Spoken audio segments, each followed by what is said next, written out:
Halo, teman-teman. Hari ini saya akan menceritakan tentang novel Serendipity karya Erisca Febriani. Ini adalah novel yang sangat menyentuh hati, dan saya sangat merekomendasikannya untuk dibaca. Ceritanya dimulai dengan dua tokoh utama, yaitu Vio dan Reno. Vio adalah seorang mahasiswa jurusan sastra yang hidupnya diwarnai oleh kecintaannya pada sastra dan musik. Dia bertemu Reno di toko buku, dan keduanya segera mengalami koneksi yang kuat. Reno adalah seorang desainer grafis yang bekerja di sebuah perusahaan, dan dia memiliki masa lalu yang kelam yang membuatnya sulit untuk mempercayai orang lain.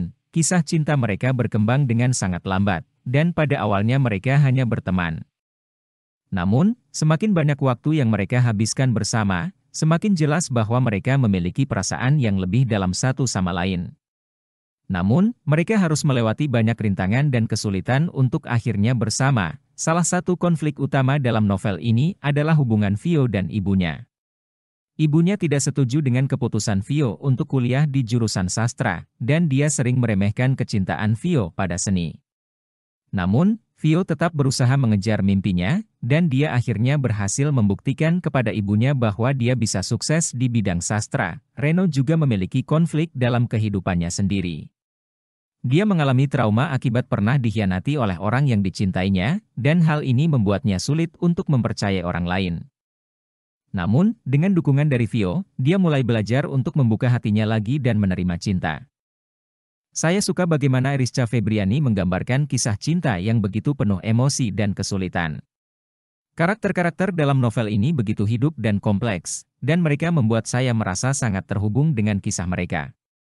Saya juga sangat menghargai cara Erisca Febriani menggambarkan proses kreatif Vio dan kecintaannya pada seni. Ini adalah tema yang tidak sering dibahas dalam novel romantis, dan saya merasa bahwa hal ini memberikan dimensi yang lebih dalam pada kisah cinta mereka. Namun, satu-satunya hal yang sedikit mengganggu saya adalah bagaimana konflik utama antara Vio dan ibunya diakhiri dengan sangat cepat. Saya merasa bahwa ini adalah konflik yang begitu besar dan penting. Dan saya berharap bahwa kita bisa melihat lebih banyak dari proses yang dilakukan Vio untuk membuktikan keberhasilannya kepada ibunya. Secara keseluruhan, saya sangat merekomendasikan novel ini untuk siapa saja yang ingin membaca kisah cinta yang sangat indah dan penuh emosi.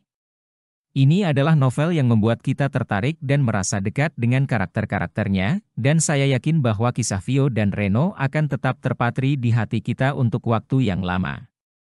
Terima kasih telah mendengarkan, teman-teman.